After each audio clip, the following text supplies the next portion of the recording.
Hello CTFxCinema Club, I'm Crisco. This is my first review of the first movie in the lineup, a movie called Spaceballs. So I wasn't planning on writing a review for the movie Spaceballs, but as luck would have it, CTFxCinema Club just started up and that was the first movie in their lineup. And not only that, but it just happened to be recommended for me in my Netflix. That just screams, you must do a review, Crisco. I mean, CTFX says, let's watch this movie, and then Netflix says, watch this movie. So I thought I'd give it a shot. Now, I've already seen Spaceball years ago, but I'd watch it again just so I can make this review. Spaceballs, although purely a comical spoof off a sci-fi series like Star Wars, Star Trek, and many others, although it is purely comical, it also marks an important time in the movie business industry. This was a time before everything was computer graphics, CGI, and green screens. And you could tell, people spent a lot of time and a lot of effort on these things that you see in the movies, these props and these environments. Oh man, those were the days. Is it weird to say that when it really wasn't that long ago? Obviously this movie wasn't made to be taken seriously. I mean, look at it. Every minute there's a spoof, cliche, or something that just is so ridiculous, it wouldn't work in any other movie. Now, it is difficult to critique this movie because it is so ridiculous. You either get a good laugh out of it, or you don't.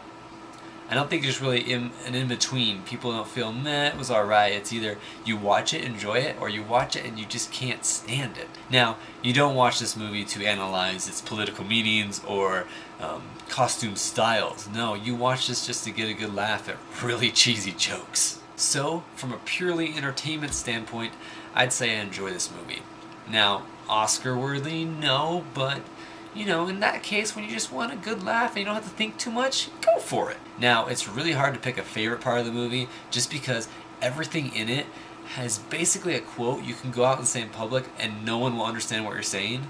I mean, that kind of makes it awesome in the fact. It's almost like a whole bunch of inside jokes that make you look ridiculous if you were to re-quote them, but you know what they mean. I mean, how can you choose? Although one part I did like was the very beginning. I know that sounds like, oh, that's a lame place to choose the very beginning. But the very long scene on Spaceball 1, the ship, the fact that it drug out so much that it was, I mean, it's a big ship, and the fact that they spent so long on that shot. I mean, in Star Wars we have quick shots of the sides of the ship and stuff, but it doesn't take, you know, close to a minute to get there. And that was also one of the things that you could tell that somebody actually made a model and it wasn't CGI, so you knew it was fake.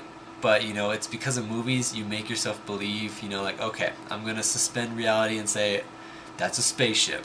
Doesn't look like a real one, but I'm going to go with it for the sake of the movie. Now, I'm sorry if that review was a little too in-depth, but that's how I like to think about it. I mean, I can enjoy movies, but I also like to look a little deeper at them. Now, if I could describe Spaceballs in one line, it would be this. Spaceballs?